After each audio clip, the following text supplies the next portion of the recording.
نحمده ونستعينه ونؤمن به ونتوكل عليه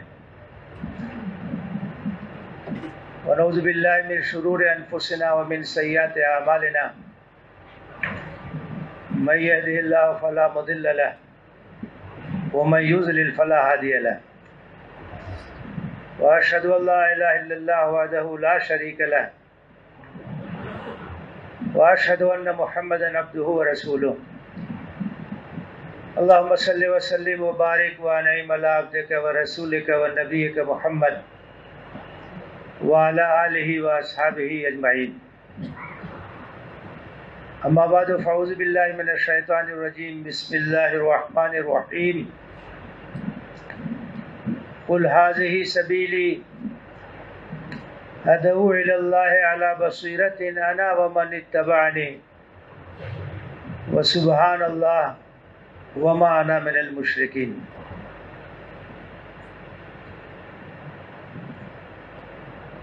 محترم بزرگوں، نوجوان دوستوں، محترم ماں اور بہنوں، آج کی گفتگو کا عنوان ہے موجودہ صورتحال میں سیرت رسول اکرم صلی اللہ علیہ وسلم سے رہنمائی۔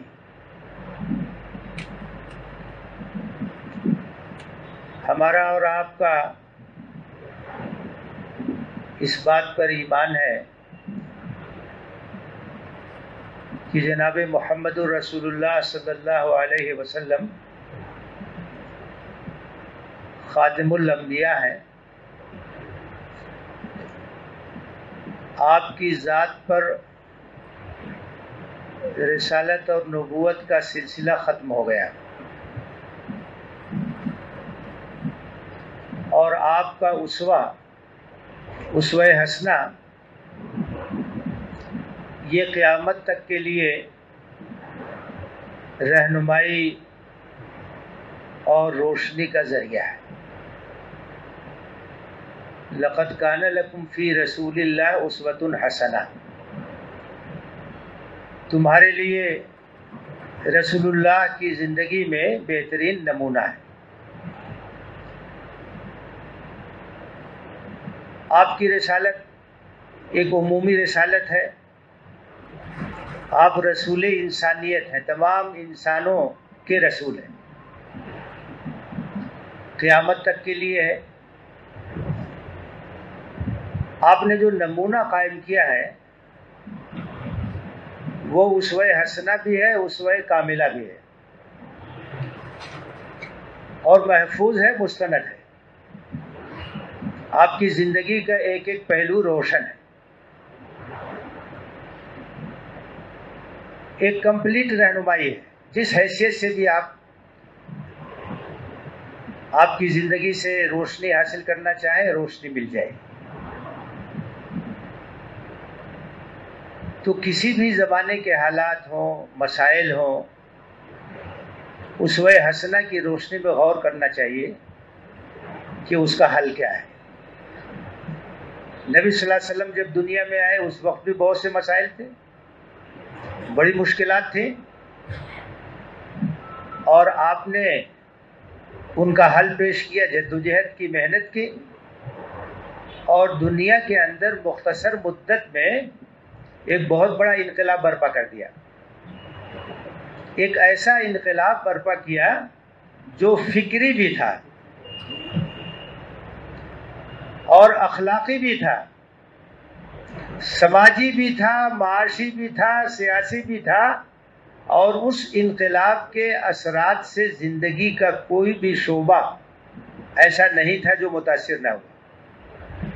ایک مکمل تبدیلی، ایک نیا انسان بن گیا، اور ایک نیا خاندان بن گیا، ایک نیا سماج بن گیا، ایک نئی سوسائٹی بن گئی، سب کچھ بدل گیا۔ ایسا انقلاب جو ہماگیر انقلاب، ہمہ جہتی انقلاب۔ تو یہ ایمان کا بھی مسئلہ ہے، تاریخی شہادت کا بھی مسئلہ ہے۔ تاریخی گواہی کا بھی مسئلہ ہے کہ نبی صلی اللہ علیہ وسلم کا اسوہ یہ ایک مکمل اسوہ ہے، کمپلیٹ اسوہ ہے، مکمل رہنمائی ہے، اور ہر زمانے کے لیے اور تمام مسائل کو حل کرنے کے لیے اس کے اندر گائیڈنس موجود ہے۔ ہماری اور آپ کی ذمہ داری یہ ہے کہ ہم اس سے فائدہ اٹھائیں اور دنیا تک اس کو پہنچائیں، دنیا کو اس سے روشناس کرائیں۔ موصل انسانیت صلی اللہ علیہ وسلم کے سلسلے میں غلط فہمیاں ہیں، مس انڈرسٹینڈنگز، آپ کی ذات کے بارے میں، آپ کے کارنامے کے بارے میں، آپ کے پیغام کے بارے میں، آپ نے دنیا کو کیا دیا، یہ بتانا ہماری اور آپ کی ذمہ داری ہے کہ وہ احسانات بڑے بڑے کیا ہیں جو نبی صلی اللہ علیہ وسلم نے دنیا پر کیے۔ حالی نے کہا تھا بہار یہ جو دنیا میں آئی ہوئی ہے یہ سب پود انہی کی لگائی ہوئی، سب سرچشمے وہیں سے جا کے ملتے ہیں۔ علمی انقلاب بھی جو برپا ہوا، نالج کی دنیا میں جو تبدیلی آئی، اس کا سوتا بھی وہیں سے پھوٹتا ہے۔ غور اور فکر کی دعوت جو آپ نے دی قرآن کے ذریعے سے، احادیث کے ذریعے سے، جس طرح سے آپ نے صحابہ کی تربیت کی، تو ایک علمی انقلاب بھی آ گیا۔ وہ قوم جو تعلیم کے میدان میں، نالج کے میدان میں پیچھے تھی، اس نے کتنی ترقی کی۔ سماجی لحاظ سے دیکھیے کتنی زبردست تبدیلی آئی، سیاسی لحاظ سے تبدیلی آئی، اخلاقی لحاظ سے تبدیلی آئی، کس طرح سے آپ نے اصلاح کا کام کیا۔ تو یہ ایک بڑا زبردست موضوع ہے، سیرت نبوی اور نبی صلی اللہ علیہ وسلم کے کارنامے، آپ کے احسانات، اور دنیا کو اس سے روشناس کرنا۔ لوگ جانتے نہیں، اپنے محسن کو لوگ پہچانتے نہیں، ان کے کارناموں سے واقف نہیں، جو فائدہ اٹھا رہے ہیں وہ بھی واقف نہیں، اس لیے وہ نادانی کی وجہ سے گستاخیاں بھی کرتے ہیں۔ بہت سی چیزیں دیدہ و دانستہ بھی ہوتی ہیں، منصوبے کے تحت بھی ہوتی ہیں، لیکن بہت سے لوگ جو متاثر ہوتے ہیں اس کی وجہ یہ ہے کہ وہ واقف نہیں، قرآن کا تعارف نہیں، حضرت محمد صلی اللہ علیہ وسلم کا تعارف نہیں، اسلامی تعلیمات کا تعارف نہیں۔ تو یہ ہماری اور آپ کی کوتاہی ہے، امت مسلمہ کی کوتاہی، کہ ہم نے بتایا نہیں، ہم نے تعارف نہیں کرایا، اور ہمیں اس کوتاہی کو دور کرنا ہوگا۔ موضوع کے دو پہلو ہیں، ایک تو یہ ہے کہ موجودہ صورتحال کیا ہے، ظاہر ہے کہ اس پہ تفصیل سے گفتگو کا موقع نہیں ہے، چند باتیں میں آپ کے سامنے رکھتا ہوں۔ عالمی سطح پر آپ دیکھیں گے تو مغربی تہذیب کا غلبہ ہے، اس کی بالادستی ہے، اور اس کی وجہ یہ ہے کہ علمی لحاظ سے ان کی بالادستی ہے، نالج اور ٹیکنالوجی کے میدان میں وہ آگے ہیں، اور دنیا میں امامت اور قیادت وہی قوم کرتی ہے جو علم کے میدان میں آگے ہوتی ہے۔ جس کے پاس علمی بالادستی ہوگی، سائنس اور ٹیکنالوجی کے میدان میں جو آگے ہوگا، اس کی حکمرانی ہوگی، اس لیے کہ اس کی عسکری طاقت بھی زبردست ہوگی، اور جب عسکری طاقت زبردست ہوگی تو اس کا غلبہ سیاسی لحاظ سے بھی ہوگا، جہاں چاہے گا وہ مداخلت کرے گا، اپنی طاقت کا استعمال کرے گا، ہو رہا ساری دنیا میں آپ دیکھ رہے ہیں۔ تو مغرب جو ہے اپنی تہذیب کا غلبہ بھی چاہتا ہے، اس لیے کہ اس کا یہ خیال ہے کہ ہماری تہذیب بہت ہی ترقی یافتہ ہے، حالانکہ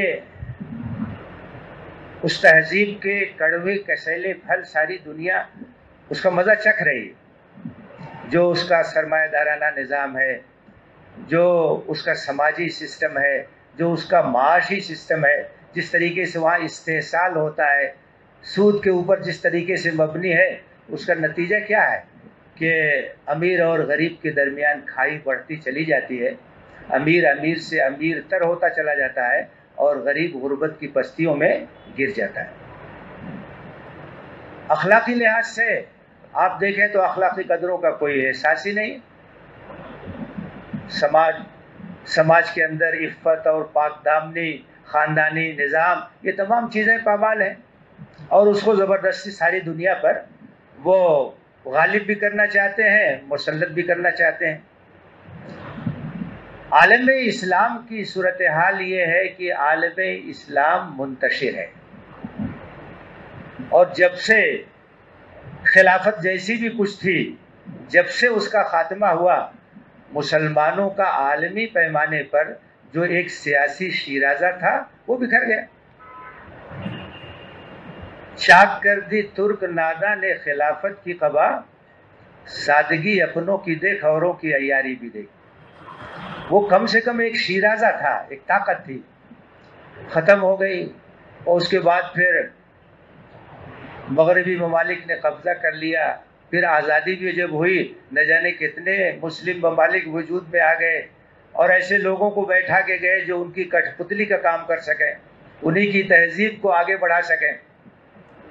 مسلم ممالک میں اسلامی تہذیب اجنبی ہو گئی، تو مسلم ممالک کی جو طاقت تھی وہ بھی بکھر گئی، اور آپس میں انتشار ہے، اور ایک دوسرے کے خلاف برسر پیکار ہیں، اور سیاسی لحاظ سے، معاشی لحاظ سے، عسکری لحاظ سے کوئی ایسی طاقت نہیں ہے جو عالمی پیمانے پر مؤثر ہو سکے۔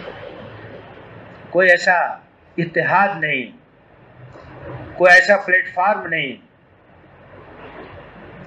عالمی پیمانے پر یہ بھی ہوا ہے، آپ اچھی طرح سے اسے واقف ہیں، کہ اسلام کو دہشت گردی سے جوڑ دیا گیا، اور جہاد کے بارے میں غلط فہمیاں پھیلائی گئی، اور اس طرح کی تصویر پیش کی گئی کہ گویا اسلام دہشت گردی کی تعلیم دیتا ہے۔ دہشت گردی کی عمر کتنی ہے؟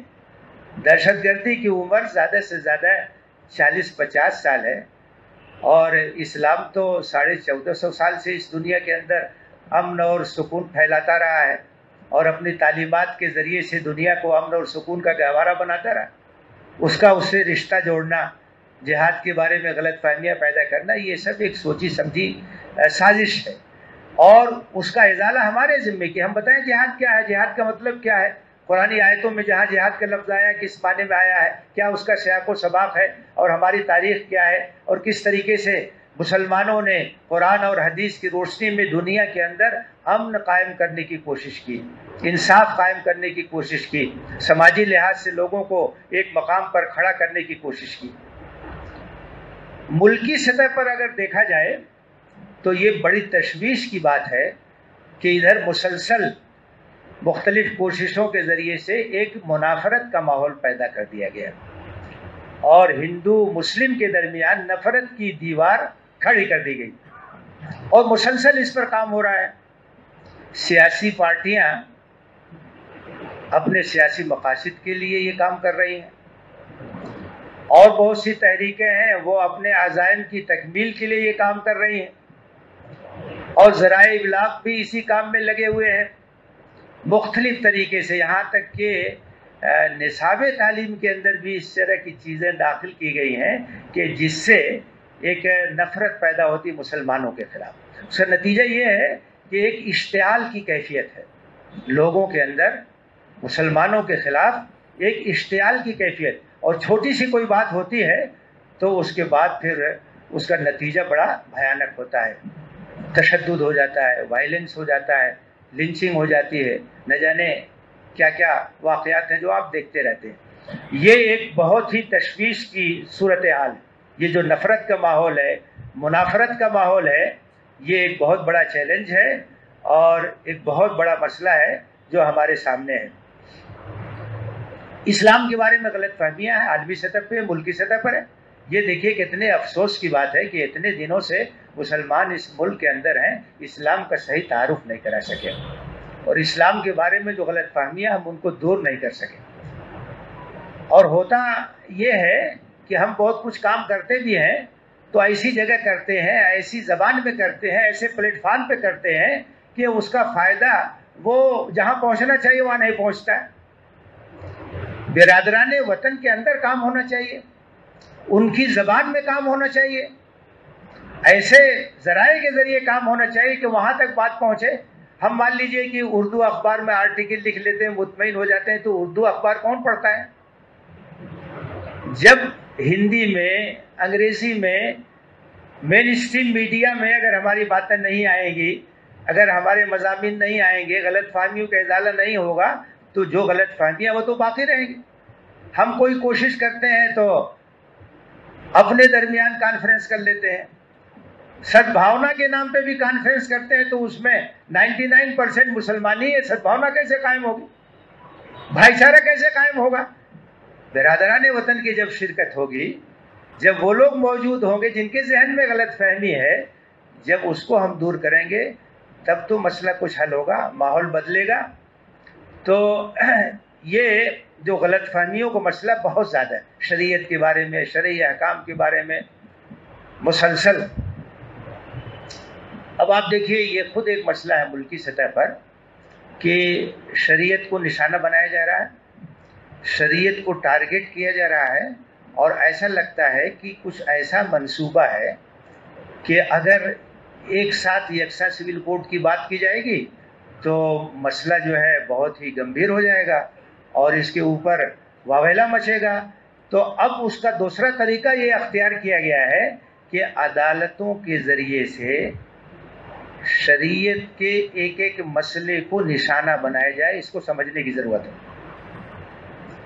عدالت کے ذریعے ایسے فیصلے آئیں کہ شریعت جو ہے وہ نشانہ بن جائے. مثال کے طور پر آپ ذرا سوچئے, طلاق کے سلسلے میں جو عدالت سے فیصلہ آیا, سپریم کورٹ سے فیصلہ آیا, یہ شریعت میں مداخلت ہے.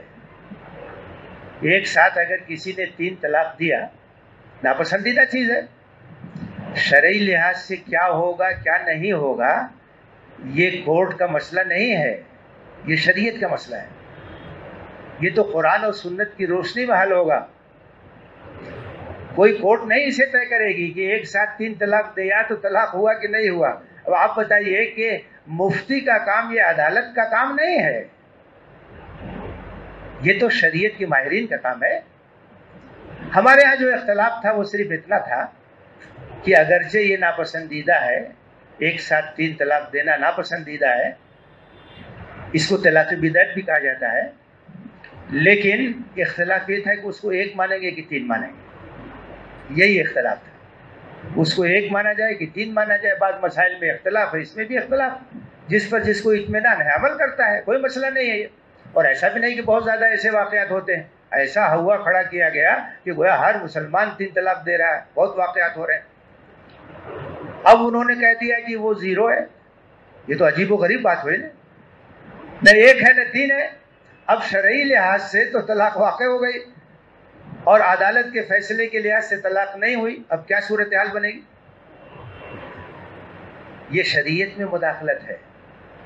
حجاب لازم ہے کہ نہیں لازم ہے یہ تو قرآن و سنت کا مسئلہ ہے نا, یہ مسئلہ عدالت نہیں طے کر سکتی. قرآن کیا کہتا ہے حجاب کے بارے میں, یہ جو شریعت کے ماہرین ہیں قرآن سنت کی روشنی میں بتائیں گے. اب عدالت یہ طے کر رہی ہے کہ حجاب جو ہے اسلامی تعلیمات میں ضروری ہے کہ ضروری نہیں, اور ایسی بحثیں ہوتی ہیں کہ اس پہ ہنسی آتی ہے. آپ نے سنا ہوگا ابھی جب حجاب کی بحث چل رہی تھی تو اس میں یہ بات تک آئی کہ بھائی اسلام میں تو صرف 5 چیز ضروری ہے, باقی چیز, بھائی اسلام میں 5 ارکان ہیں, 5 بنیادی ستون ہیں, لیکن لازم چیزیں بہت سے ہیں, بہت سی چیزیں جو ضروری ہیں.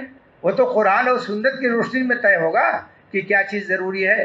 وہ پوری ایک بحث ہے. ہمارے ہاں ایک سبجیکٹ ہے جس کو اصول فقہ کہا جاتا ہے. اصول فقہ میں ایک بحث ہے حکم شرعی کی, کہ جو حکم شرعی ہوتا ہے اس کی کتنی قسمیں ہیں. اس میں ایک وہ چیز ہے واجب اور فرض جسے کہتے ہیں جو ضروری ہے. دوسری چیز ہے جو سنت اور مستحب ہوتی ہے, جس کے کرنے میں ثواب ہے, نہ کرنے میں گناہ نہیں ہے. تیسری چیز وہ جو مباح ہوتی ہے, جس کا کرنا نہ کرنا دونوں برابر ہے. چوتھی چیز وہ ہوتی ہے جو حرام ہوتی ہے. 5ویں چیز وہ ہوتی ہے جو مکروہ ہوتی ہے. یہ سب شریعت کی بحثیں ہیں, اسلامی شریعت کے ماہرین اسے طے کریں گے. اب یہ سب بحثیں ہو رہی ہیں وہاں, تو ایک ایک چیز کو ٹارگٹ کیا جا رہا ہے. تعدد ازدواج کے مسئلے پر کیس داخل ہے عدالت میں, یہ مسئلہ بھی وہاں زیر بحث ہے. وراثت سے متعلق بھی کیس ہے. اب جیسے اسلام میں بیٹے اور بیٹی کا جو فرق ہے وراثت میں, اس کی ایک وجہ ہے کیونکہ ہمارا جو عائلی سسٹم ہے اس میں عورتوں پر کوئی مالی ذمہ داری نہیں. تمام مالی ذمہ داریاں مردوں پر ہیں, باپ کی حیثیت سے, شوہر کی حیثیت سے, بھائی کی حیثیت سے, بیٹے کی حیثیت سے, تمام ذمہ داریاں مردوں پر ہیں. عورتوں کے اوپر کوئی مالی ذمہ داری نہیں، حقوق ہیں ان کے، تو اس لیے ان کی ذمہ داری جب نہیں ہے تو وراثت میں ان کا حصہ کم رکھا گیا ہے۔ مردوں کے اوپر ذمہ داری زیادہ ہے تو ان کا حصہ زیادہ رکھا گیا ہے۔ جب پورے عائلی سسٹم کو ہم دیکھیں گے تب نہ وہ بات سمجھ میں آئے گی۔ اب آپ جو ہے عدالت میں چلے جائیں کہ یہ فرق ہے، یہ فرق نہیں ہونا چاہیے، یہ تو پرسنل لا کے اندر چیزیں ہیں، وراثت کا مسئلہ، نکاح کا مسئلہ، طلاق کا مسئلہ، وصیت کا مسئلہ، اسی طرح سے حضانت کا مسئلہ، پرورش کا مسئلہ، یہ سب ہمارے پرسنل لا کی چیزیں، ان میں ایک ایک چیز کو اب ٹارگٹ کیا جا رہا ہے عدالت کے ذریعے سے، کہ عدالتی فیصلے کے ذریعے سے اس کو ختم کر دیا جائے۔ تو یہ بھی ایک بہت بڑا چیلنج ہے، ایک بہت بڑا مسئلہ ہے جو مسلمانان ہند کے سامنے ہے۔ مساجد اور مدارس اور اوقاف جو ہے آپ دیکھ رہے ہیں کہ کس طریقے سے ان کو نشانہ بنایا جا رہا ہے اور ان کو ٹارگٹ کیا جا رہا ہے، ان کو متاثر کرنے کی کوشش کی جا رہی ہے، اس لیے کہ یہ معلوم ہے کہ یہ مساجد، یہ مدارس اور اس طرح کے جو مراکز ہیں یہ دین کا سرچشمہ ہیں اور دینی علوم یہاں سے آگے جاتے ہیں، اور اس کی وجہ سے مسلمانوں کی دینی تربیت ہوتی ہے، ان کی نئی نسل کو دینی احکام سے واقفیت ہوتی ہے، اس لیے ان کو متاثر کرنے کی کوشش کی جا رہی ہے۔ اس کے ساتھ ہمارا ایک بہت بڑا مسئلہ یہ ہے کہ خود ملت کا جو اندرونی بگاڑ ہے، ہمارے اندر جو کمزوریاں ہیں، ہمارے اندر جو اخلاقی لحاظ سے اور عقیدے کے لحاظ سے جو طرح طرح کی چیزیں پیدا ہو گئی ہیں، وہ خود ایک بہت بڑا چیلنج ہے کہ ہم کو اسلامی تعلیمات کا نمونہ ہونا چاہیے، قرآنی تعلیمات پہ چلنا چاہیے، لیکن ہم نہ تو انفرادی سطح پر، نہ عائلی سطح پر، نہ سماجی سطح پر ان تعلیمات کو پیش کر پا رہے ہیں۔ ایک بہت بڑا مسئلہ ہمارا یہ بھی ہے کہ ہمارے اندر بڑا انتشار ہے اور بہت تفرقہ ہے۔ وہ امت جس کو امت واحدہ ہونا چاہیے، وہ امت فرقوں میں بٹی ہوئی، اور دو چیزیں بڑی خطرناک ہیں۔ ایک چیز تو برادری کی بنیاد پہ تفریق ہے جس کی اسلام میں کوئی گنجائش نہیں ہے۔ انا خلقناکم من ذکر و انثی، سب آدم اور حوا کے اولاد ہیں، نسلی لحاظ سے کوئی برتری کا حق کسی کو نہیں ہے۔ یہ اونچ نیچ کا جو تصور ہے یہ غیر اسلامی ہے، لیکن افسوس ہے کہ ہمارے درمیان موجود ہے، ہمارے سماج میں موجود ہے۔ ہم اسلامی تعلیمات کا نمونہ نہیں پیش کر پا رہے ہیں۔ اور دوسری جو بات ہے وہ مسلکی تعصبات ہے۔ فقہی اختلافات وہ علمی اختلافات ہو سکتے ہیں، لیکن اس بنیاد پر تعصب ہو، اس بنیاد پر ہمارے درمیان لڑائیاں ہوں، جھگڑے ہوں کہ یہ حنفی ہے، یہ شافعی ہے، مالکی ہے، مقلد ہے، غیر مقلد ہے، اہل حدیث ہے، غیر اہل حدیث ہے، یہ بہت ہی خطرناک چیز ہے، امت کو بانٹنے والی، ملت کو منتشر کرنے والی چیز ہے۔ یہ بھی ایک بڑا مسئلہ ہے۔ تعلیمی پسماندگی، آپ سمجھ لیجئے کہ ہماری بیماریوں کا سب سے بڑا سبب تعلیمی پسماندگی۔ تعلیم کے میدان میں ہم پسماندہ ہیں، ہم بہت پیچھے ہیں، اور اس کے لیے بہت سی رپورٹیں موجود ہیں اور بہت سے شواہد اور گواہیاں موجود ہیں، اور ہم خود اپنے گرد و پیش کا جائزہ لے سکتے ہیں کہ ہمارے بچوں کا کیا حال ہے، ہمارے نوجوانوں کا کیا حال ہے، تعلیم میں ہم کتنے پیچھے ہیں، کتنی قومیں جو کہ بہت دبی کچلی تھیں تعلیمی میدان میں کہاں سے کہاں چلی گئیں، اور آج ہم پیچھے ہو گئے۔ تو یہ ایک بہت بڑا مسئلہ ہمارا ہے کہ یہ جو تعلیمی پسماندگی ہے اس کو کس طریقے سے دور کیا جائے۔ معاشی لحاظ سے بھی ہم بہت ہی کمزور ہیں، اور اللہ کے رسول صلی اللہ علیہ وسلم نے فرمایا تھا قاد الفقر ان یکون کفرا، فقر اور ناداری ایک ایسی چیز ہے جو کفر تک پہنچا دیتی ہے۔ ارتداد کے واقعات ہو رہے ہیں، آپ دیکھیں گے بہت سے عوامل ہیں، اس میں معاشی عوامل بھی ہیں، غربت بھی ہے، ناداری بھی ہے۔ تو معاشی لحاظ سے ہماری پسماندگی اور ہماری کمزوری یہ بھی ایک بہت بڑا مسئلہ ہے۔ ایک اور جو بڑا مسئلہ ہے ہمارا وہ یہ ہے کہ ہم اپنے مقام، اپنے منصب اور اپنے فرض منصبی سے غافل ہیں۔ یہ ہم کو احساس نہیں ہے کہ ہماری ذمہ داری کیا، اللہ تعالیٰ نے کس مقام پر ہم کو فائز کیا ہے۔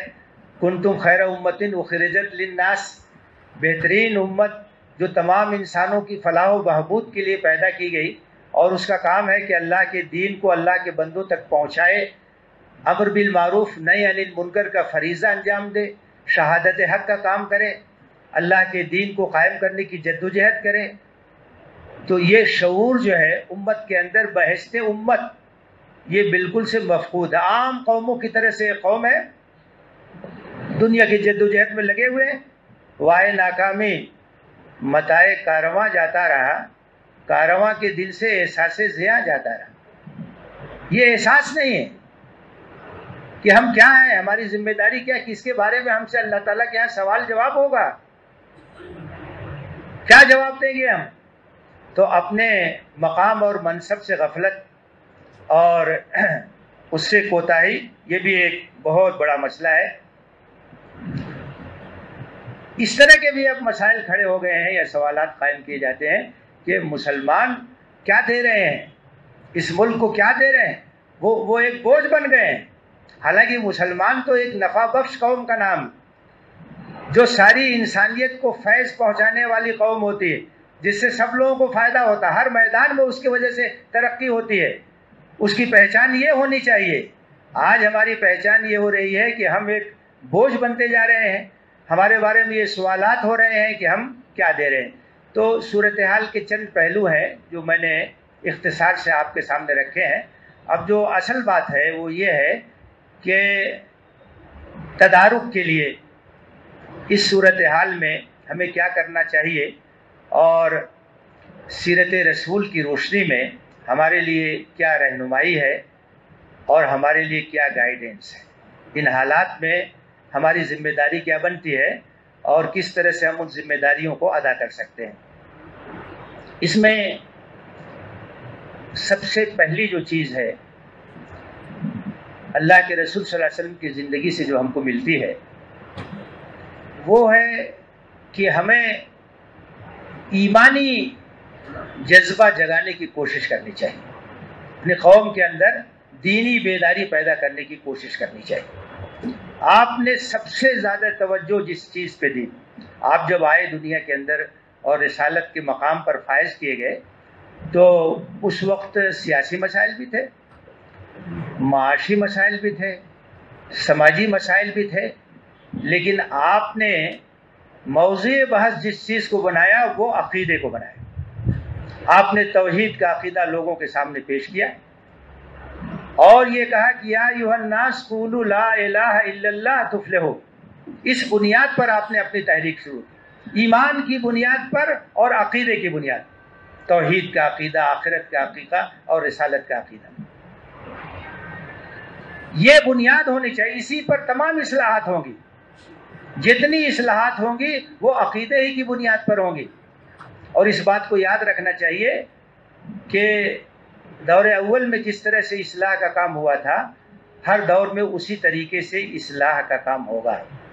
نبی صلی اللہ علیہ وسلم نے اور جتنے انبیاء ہیں، قرآن نے اس بات کو بیان کیا ہے کہ جتنے انبیاء ہیں سب نے اپنے قوم کے سامنے یہی بات رکھی، یا قوم اعبدوا اللہ ما لکم من الہ غیرہ.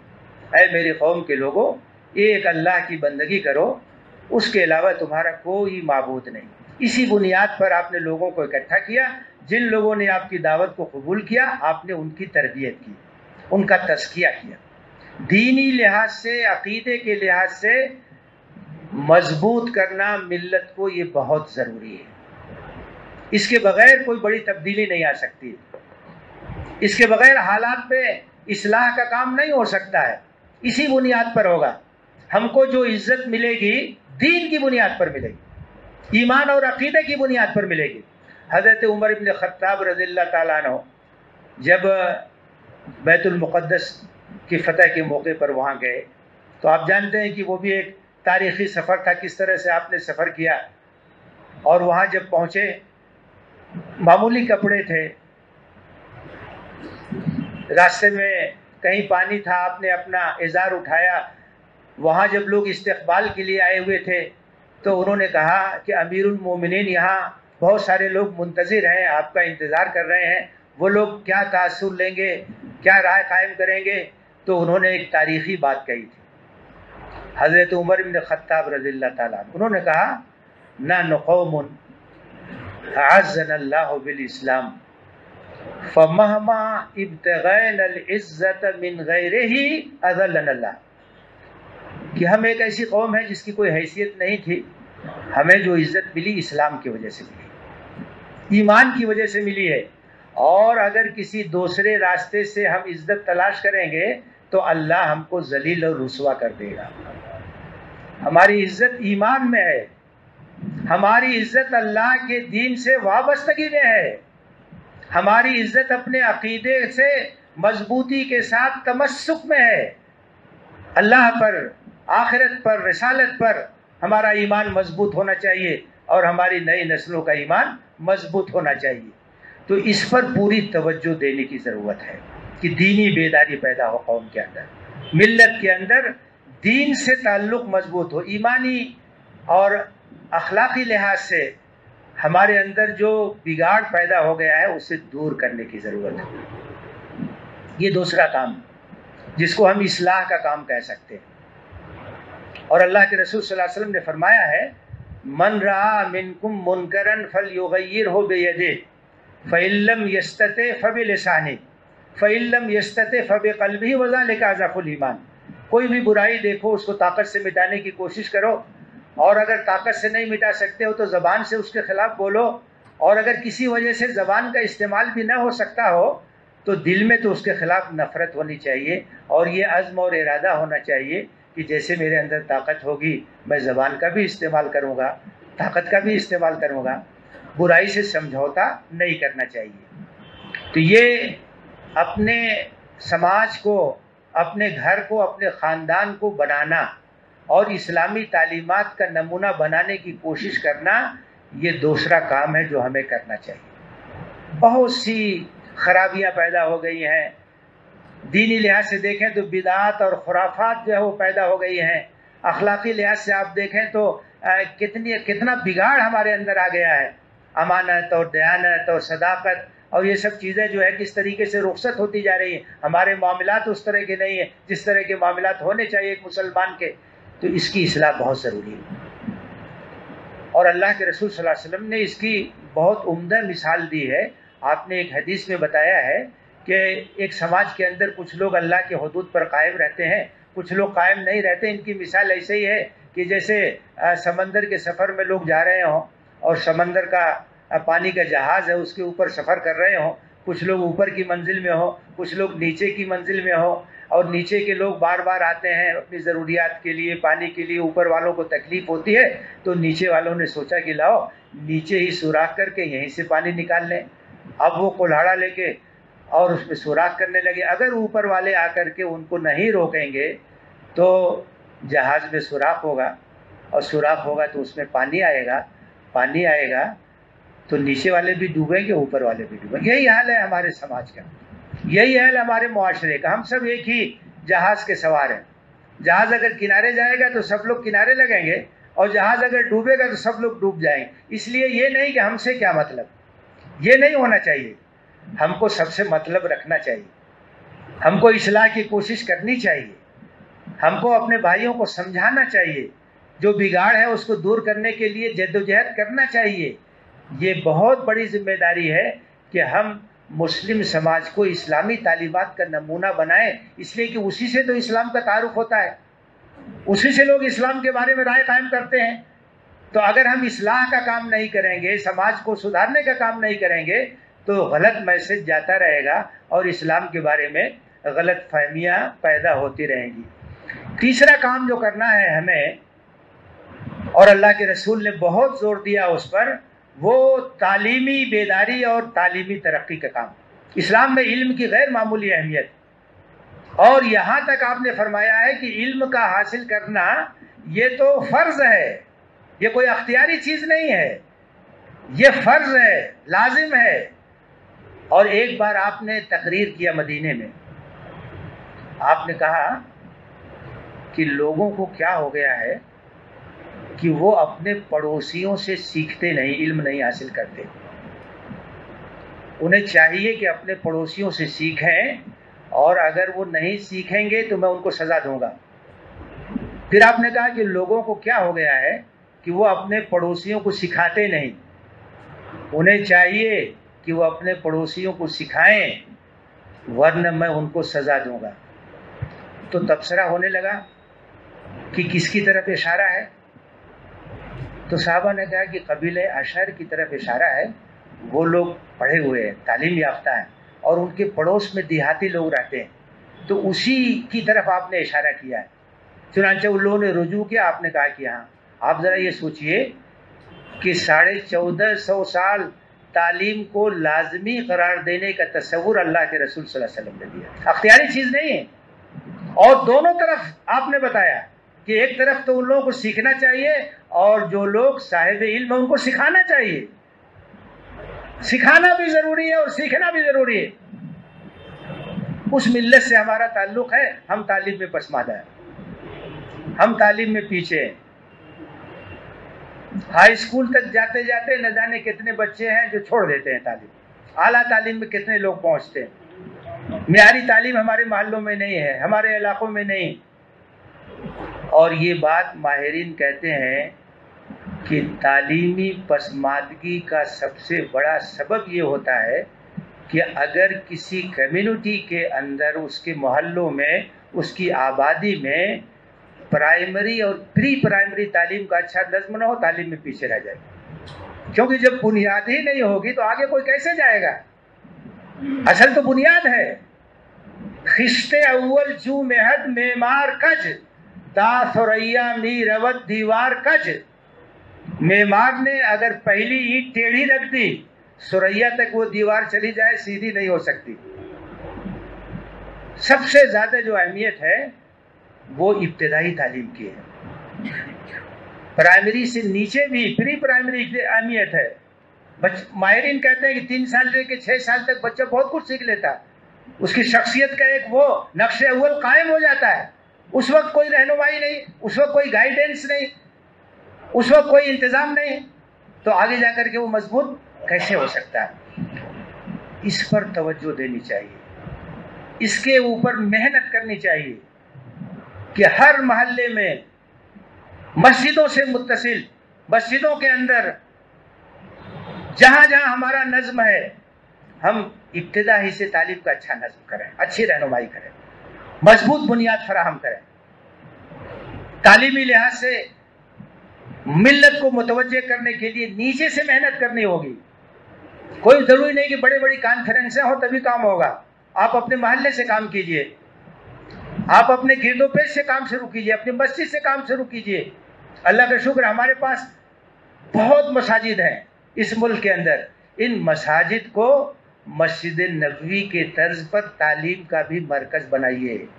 مسجد نبوی میں صفہ کی درسگاہ بھی تھی، وہ نماز کا بھی مرکز تھی، وہ تعلیم کا بھی مرکز تھی، جہاں سے حضرت ابو ہریرہ جیسے لوگ پیدا ہوئے. کتنے صحابہ وہاں سے تیار ہوئے.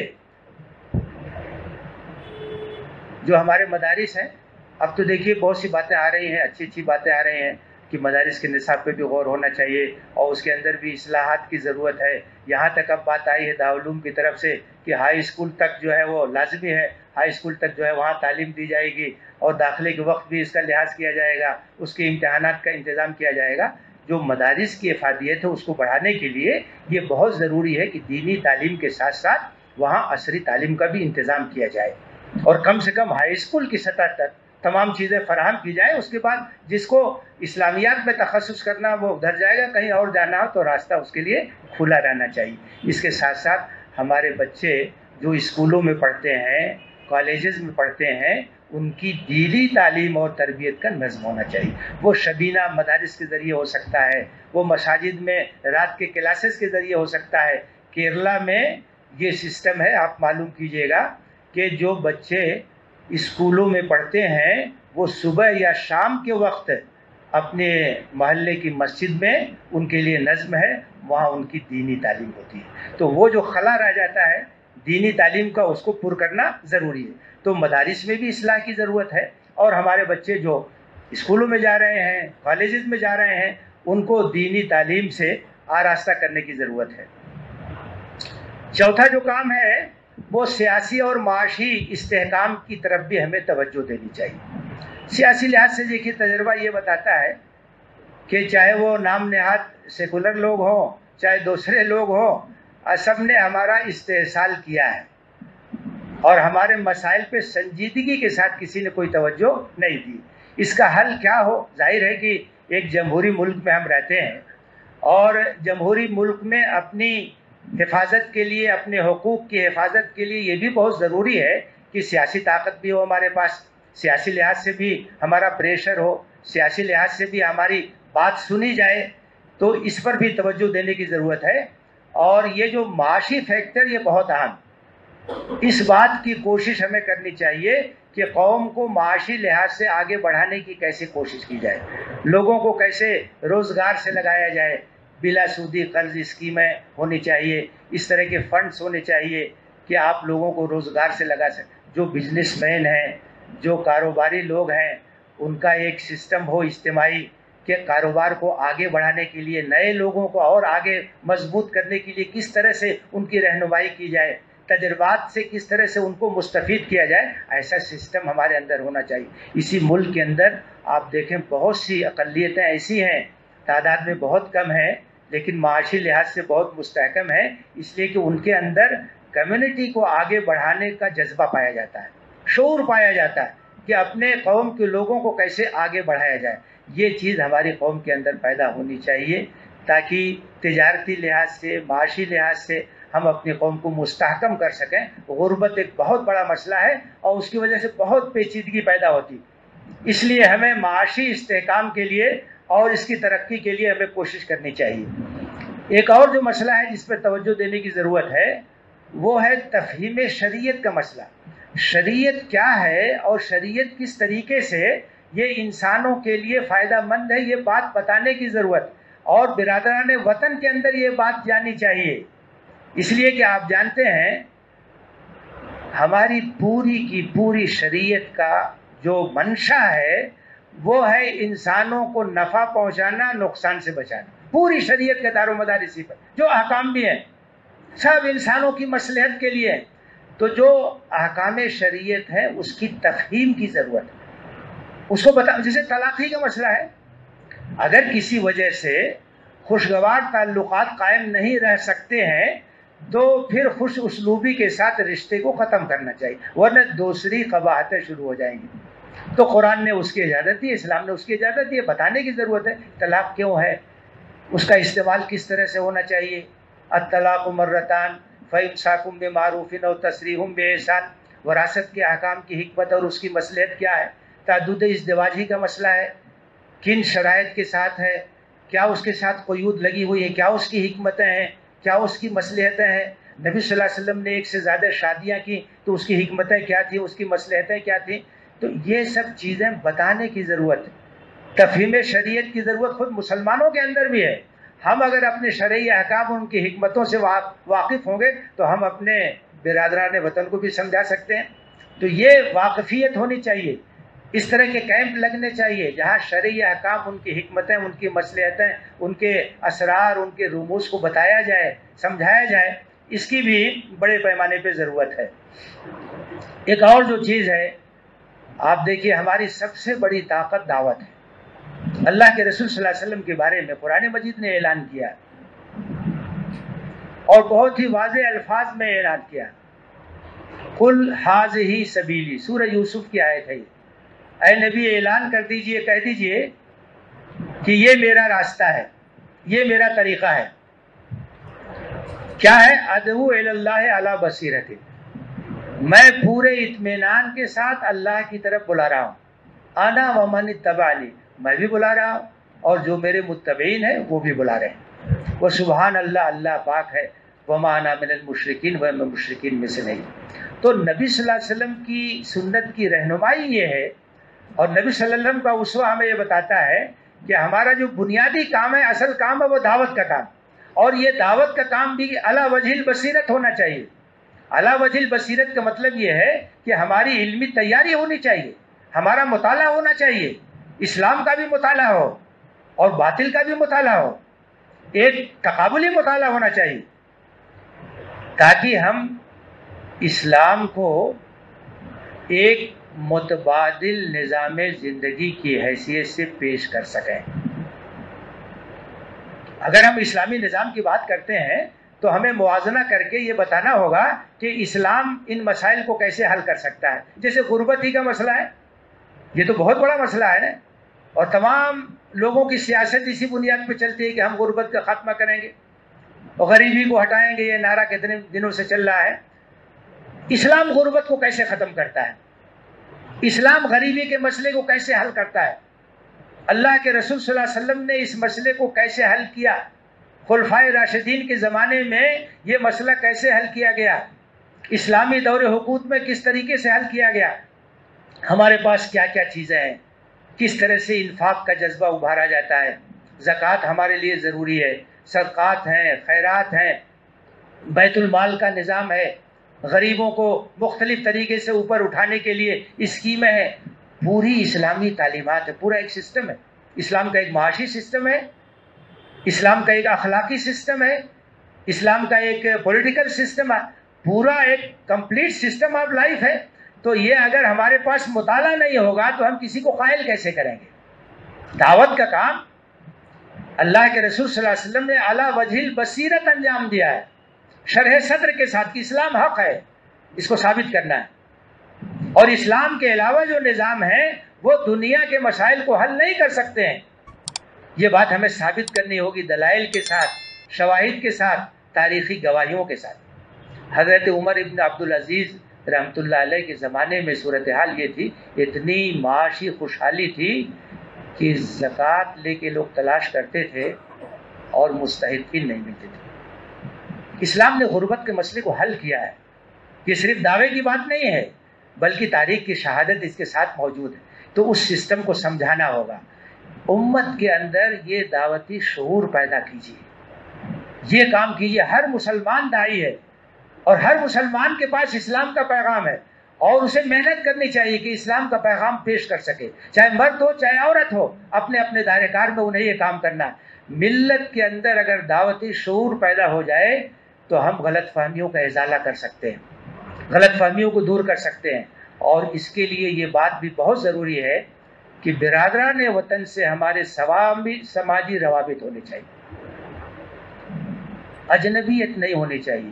ایسا نہیں ہونا چاہیے کہ برسہ برس سے ہم جہاں رہتے ہیں غیر مسلم پڑوسی سے ہمارا کوئی تعلق ہی نہیں، اس کے ہمارا آنا جانا ہی نہیں، اس کے دکھ درد میں ہماری شرکت ہی نہیں. دیکھیے جو غلط فہمیاں ہیں ان کو دور کرنے کا راستہ یہی ہے کہ جو روابط ہیں وہ زیادہ ہونے چاہیے.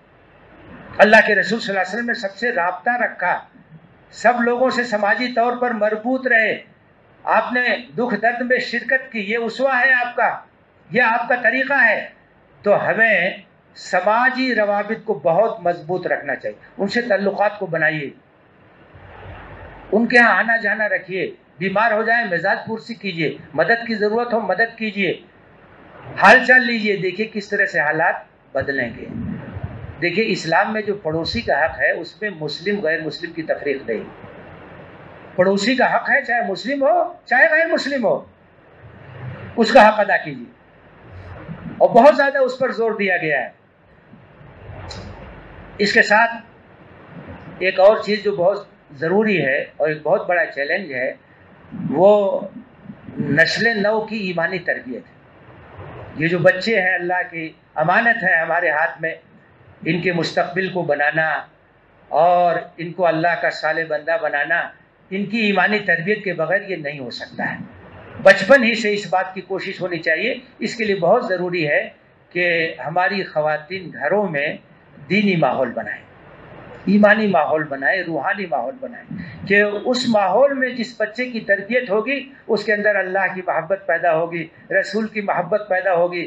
ہمارے گھروں میں ہماری خواتین نماز کا اہتمام کرنے والی ہوں، قرآن کی تلاوت کا اہتمام کرنے والے ہوں، وہاں دینی مجلسیں ہوں، درس قرآن ہو، درس حدیث ہو، سیرت رسول کا تذکرہ ہو. ظاہر ہے کہ جب گھر کا ایسا نورانی ماحول ہوگا تو وہاں جن بچوں کی پرورش ہوگی ان کے اندر ایمان ہوگا، ان کے اندر اللہ رسول کی محبت پیدا ہوگی. اللہ کے رسول نے بتایا کہ اپنے بچوں کی تربیت کرو اور ان کے دلوں کے اندر اللہ کی محبت اور رسول کی محبت پیدا کرو، دین سے لگاؤ پیدا کرو، دین کے لیے قربانی دینے کا جذبہ پیدا کرو. یہ ایک بہت ضروری کام ہے جو ہمیں انجام دینا ہے. اس کے ساتھ ساتھ اس بات کی بھی ضرورت ہے کہ ہم نوجوانوں پہ توجہ دیں.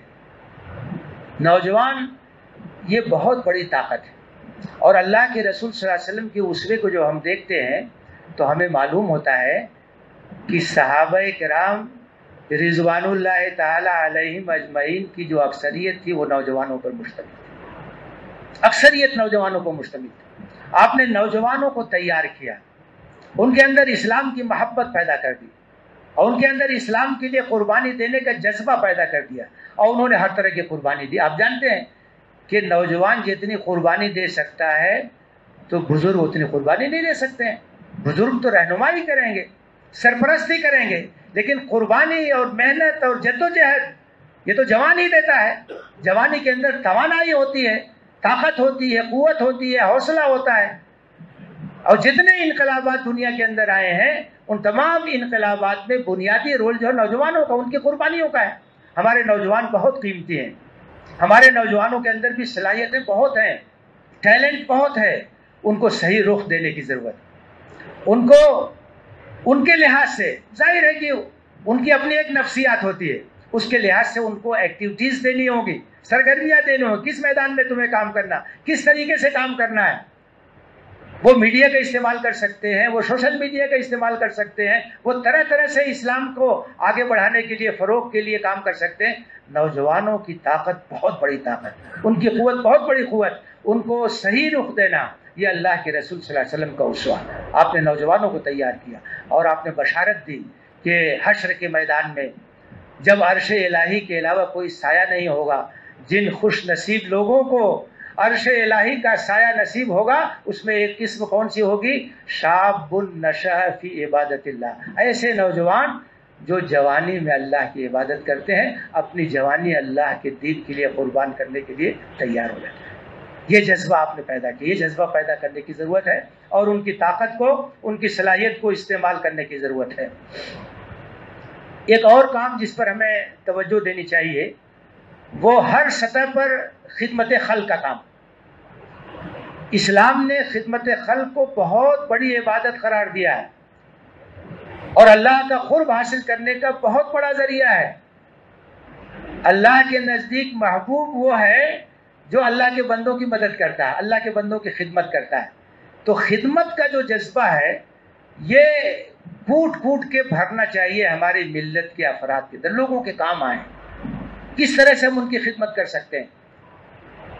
اللہ کے رسول نے فرمایا کہ قیامت کے دن اللہ تعالیٰ کہے گا کہ میں بھوکا تھا، تم نے مجھے کھانا نہیں کھلایا. بندہ کہے اللہ تو سب کو کھلاتا پلاتا ہے، تجھے بھوک کہاں لگ سکتی ہے؟ اللہ تعالیٰ کہے گا میرا فلاں بندہ بھوکا تھا، اگر تم نے اسے کھلایا ہوتا مجھے اس کے پاس پاتے. میں بیمار تھا، تم نے میری عیادت نہیں کی. بندہ کہے گا اللہ تو سب کو شفا دینے والا ہے، تو کہاں بیمار ہو سکتا ہے؟ اللہ تعالیٰ کہے گا فلاں بندہ بیمار تھا، اگر تم نے اس کی عیادت کی ہوتی، ملاد پرسی کی ہوتی تو مجھے اس کے پاس. خدمت خلق کا اس سے اونچا تصور تو کہیں مل ہی نہیں سکتا. تو یہ جذبہ ملت کے اندر پیدا کر. لوگ یہ نہ سمجھیں کہ یہ ملت بوجھ ہے. ہمارے طرز عمل سے یہ ثابت ہونا چاہیے کہ یہ تو انسانیت کے لیے نفع بخش، سب کے کام آنے والے، سب کی مدد کرنے والے، سب کے ساتھ کھڑے ہونے والے. اللہ کے رسول صلی اللہ علیہ وسلم کو جب پہلی بار وحی کا تجربہ ہوا اور غار حرا سے جب گھبرائے ہوئے آئے اور حضرت خدیجہ رضی اللہ تعالیٰ عنہا سے ماجرا سنایا کہ ایسا ایسا ہوا اور مجھے تو ڈر نہیں لگا کہ کیا ہو جائے گا، تو حضرت خدیجہ نے دلاسا دیا. اور اس کے بعد کیا کہا؟ حضرت خدیجہ نے کہا واللہ لا یخزیک اللہ ابدا انک لتکسب المعدوم وتقری الضیف وتعین علی نوائب الحق. نہیں، اللہ آپ کو کبھی ضائع نہیں کر سکتا. آپ تو مہمانوں کی ضیافت کرتے ہیں، آپ تو محتاجوں کے کام آتے ہیں، آپ تو لوگوں کی خدمت کرتے ہیں، آپ لوگوں کے لیے سہارا ہیں. اللہ آپ کو ضائع نہیں کرے گا. یہ آپ کا کردار ہے، خدمت خلق، لوگوں کے کام آنے والے. مسلمان ہے تو لوگوں کے کام آئے، مسلمان ہے وہ لوگوں کی خدمت کرے گا، سب سے آگے رہے گا، سب سے پیش رہے گا. یہ ہماری پہچان ہونی چاہیے. اور دلوں کو جیتنے کا مؤثر ترین ذریعہ خدمت خلق. ہمارے ملک کے اندر بہت سی کمیونٹیز بڑے بڑے کام کر رہے ہیں، خدمت خلق کے بڑے بڑے کام ہو رہے ہیں. کہیں اسپتال ہے، کہیں شفا خانے ہیں، کہیں اسکول ہیں، کہیں یتیم خانے ہیں، بڑے بڑے کام ہو رہے ہیں. ہمیں اس میدان میں پیچھے نہیں رہنا چاہیے. لوگوں کی خدمت کر کے ہم لوگوں کے دلوں کو جیت سکتے ہیں اور ان سے قریب ہو سکتے ہیں. ایک اور جو بہت اہم محاذ ہے اور اللہ کے رسول نے اسے استعمال کیا، اسوہ حسنہ میں ہمیں یہ چیز ملتی ہے. وہ جو طاقت ہے وہ طاقت خواتین کی طاقت. خواتین کی طاقت کو نظر انداز نہیں کرنا چاہیے. خواتین کے اندر بڑی صلاحیت، بہت بڑا کام کرتی ہیں وہ. اور آپ یہ سمجھ لیجئے کہ وہ نصف انسانیت ہیں. گھروں کی تعمیر انہی کے ذریعے سے ہوتی ہے، خاندانوں کی تعمیر انہی کے ذریعے سے ہوتی ہے. اور اگر ہم سماج کے اندر سدھار چاہتے ہیں تو خواتین کے تعاون کے بغیر یہ کام نہیں ہو سکتا. خواتین کی طاقت کو استعمال کیجئے، خواتین کے اندر بیداری پیدا کیجئے، ان کے سامنے ازواج مطہرات کے نمونے رکھیے، صحابیات کے نمونے رکھیے کہ کس طرح سے انہوں نے اسلام کی خدمت کی ہے، اسلام کی دعوت کا کام کیا ہے، اسلامی سماج کی تعمیر کا کام کیا ہے. روشن کارنامے ہیں ہماری خواتین کے. اسلام نے خواتین کو کہیں دبایا نہیں ہے. اسلام نے تو خواتین کے حقوق کی پاسداری کی ہے. جو ان کے حقوق پامال تھے ان حقوق کی بازیابی اسلام کے ذریعے سے ہوئی ہے، اور اسلام نے خواتین کے رول کو تسلیم کیا ہے. تو ایک خاتون اسلام کی حیثیت سے مسلمان عورتوں کو جو ذمہ داری ادا کرنی ہے، سب سے بڑا کام تو وہی کرتی ہیں. نئی نسل کی ایمانی تربیت وہی کرتی ہے، انہی سے ہوتی ہے. گھروں کو وہی بناتی ہے، سماج کے اندر تبدیلی انہی کے ذریعے سے آتی ہے. خواتین کے اندر بڑی طاقت ہے. اس لیے خواتین اور عورتوں کی تعلیم پہ توجہ دینے کی ضرورت ہے. ان کے اندر دینی بیداری پیدا کرنے کی ضرورت ہے، اور ان کے ذریعے سے سماج کے اندر دعوت اور اصلاح کا کام آگے بڑھانے کی ضرورت ہے. اتنی بڑی طاقت اگر استعمال نہ ہو تو کتنی نافہمی کی بات ہوگی، کتنی نادانی کی بات ہوگی. اتنی بڑی طاقت خواتین کی، اتنی بڑی تعداد، اور اس کو استعمال نہ کیا جائے.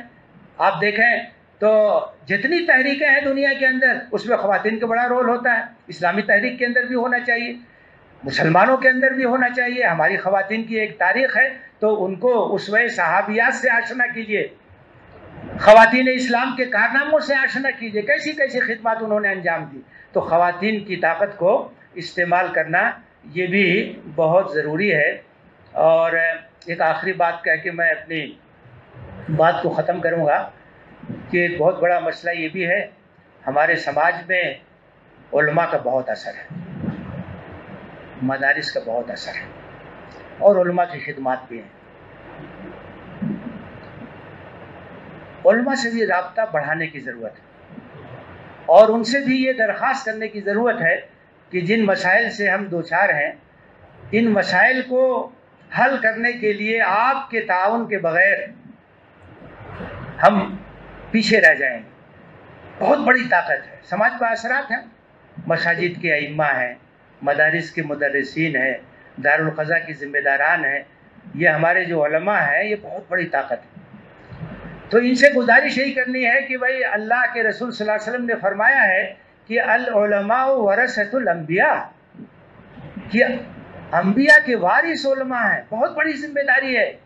علماء کی ذمہ داری ہے کہ ملت کو بیدار کریں، علماء کی ذمہ داری ہے کہ ملت کے اندر تعلیمی بیداری پیدا کریں، اصلاح معاشرہ کا کام کریں، دعوتی مزاج پیدا کریں، چھوٹے چھوٹے مسائل کو نظر انداز کریں. اس وقت جو بڑے بڑے چیلنجز ہیں امت کے سامنے، اپنے بقا کا مسئلہ ہے اور اپنے نئی نسل کو اسلام پر باقی رکھنے کا مسئلہ ہے. اس وقت اگر علماء متحد ہو کر کے اس چیلنج کو قبول نہیں کریں گے اور متحد ہو کے کام نہیں کریں گے، اس کے لیے قربانی نہیں دیں گے، تو یہ بہت بڑا نقصان ملت کا ہوگا.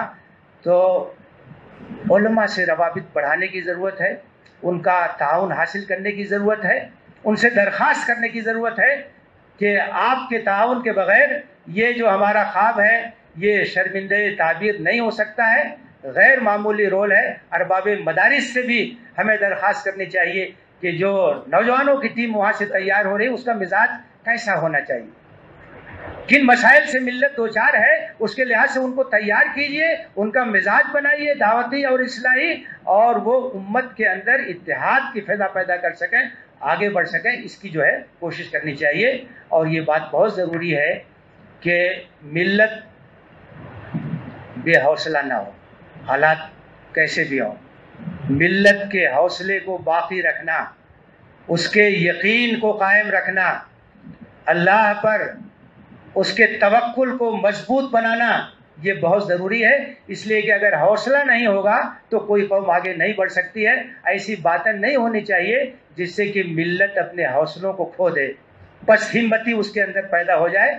اس کی اصلاح کی بھی ضرورت ہے، اس کی تربیت کی بھی ضرورت ہے، اس کے حوصلوں کو باقی رکھنے کی ضرورت ہے، اور اسے یہ بتانے کی ضرورت ہے کہ اللہ کا فیصلہ ہی فیصلہ کن ہوتا ہے، اللہ کی مشیت ہی فیصلہ کن ہوتی ہے، اللہ کی مرضی کے بغیر کچھ نہیں ہو سکتا۔ ینصرکم اللہ فلا غالب لکم، اگر اللہ تمہاری مدد کرے تو کوئی تم پر غالب نہیں آ سکتا۔ اللہ سے اپنے رشتوں کو مضبوط رکھو، اسباب کو اختیار کرو، اور حالات سے گھبرانے کی ضرورت نہیں ہے۔